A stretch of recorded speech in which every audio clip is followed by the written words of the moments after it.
We don't give enough focus to toxic female friendships, which is the topic on this week's Breaking Free from Narcissistic Abuse. It reminded me of a really bad story that I had with somebody I thought and considered a good friend. I met her at the apartments that I had moved in shortly after I'd gotten into the area of Austin. And I was here because my son was sick with cancer. And so the whole focus when I initially got here was on him. And I really didn't have a lot of time to try to make friends, although I was doing some social things. But I met this lovely woman at the pool. At least I thought she was a lovely woman.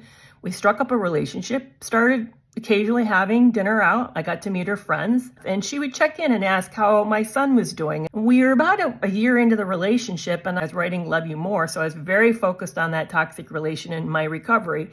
And she one day called me out of the blue and said, hey, I want to let you know that the friends that we've been hanging around are really getting wore out and tired of hearing you talk about your book, talk about that toxic relationship. I want you to know that, by the way, we've all had bad relationships.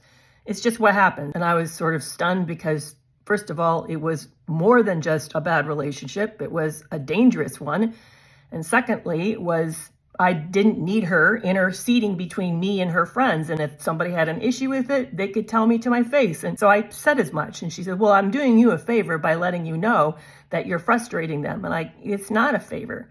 And then she goes into the weirdest place. She starts to launch in about this was, by the way, during COVID, about my safety practices. Now, you have to remember, I moved here because my son was gravely ill with leukemia, and I had already been practicing basically everything that we needed to do in COVID. I already was socially distancing, already was wearing a mask out. I was already doing all sorts of measures to keep myself safe because he had a compromised immune system.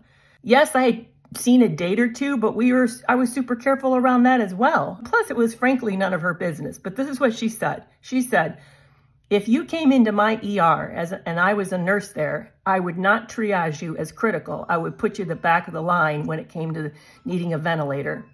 And I was stunned. Why say this? I didn't know what to say. And obviously, the relationship was over. That's not a friend. That's frankly an enemy. So have you had a toxic friendship where you missed the early signs that this person was not a friend, but maybe an enemy?